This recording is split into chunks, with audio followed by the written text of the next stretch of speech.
Yes. Look at that baby. Ma.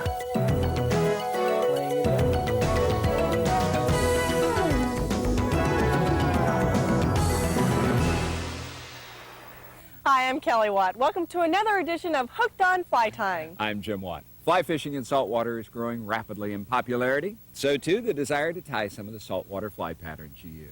So for this issue, Jamie Dickinson leads you through tying the basics of some important saltwater patterns. The first fly, the honey blonde.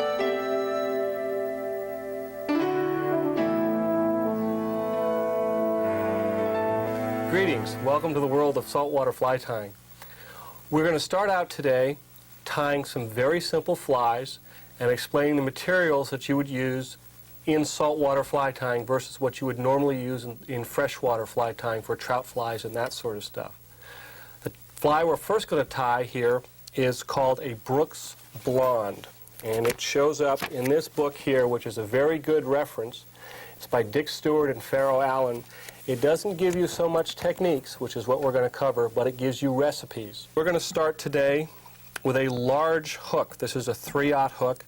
The nice thing about these large hooks is they're easy to see. You don't have to fumble around with 20s and 22s and 18s and that sort of stuff. What I like to do when I start my saltwater flies is a lot of people have a problem with trying to figure out how to finish a fly, and what really makes a fly stand out is a nicely tied head. And some people, their heads get too short, and some they're too long or too stretched out. What I like to do is I start my thread on the hook at where I want the back of my head, okay? And I usually like to have the head be about the diameter or the length of the eye. So I'm going to start my thread right about there somewhere and just lay it over the top of the hook shank and wrap back on itself 3 or 4 times until it's attached. You have this piece here. What you can do is one of two things. Is you can use this to wrap back like this and evenly space out the wraps as you go back. Okay? And then you can go ahead and trim it off. You always want to trim off the thread by putting under a little bit of tension and then cutting, because it will slide up underneath.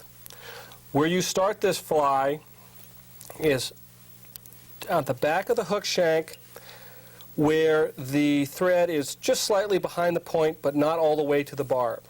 Okay? The first material, and one of the most used materials in saltwater fly tying, is bucktail. And bucktail comes in all the different colors of the rainbow, and it can be used to imitate all sorts of different types of bait fish. What I like to do when I choose a bucktail is this bucktail here, you can see, is not very thick in here. It doesn't have a lot of it's not hollow, and it's nice and long, and it's relatively straight. It's not very crinkly. If you find a bucktail that's these fibers right back by the skin here are very fat or very crinkly, that means they're relatively large diameter, and when you press down on the thread, they're going to flare a lot more than a piece of bucktail like this.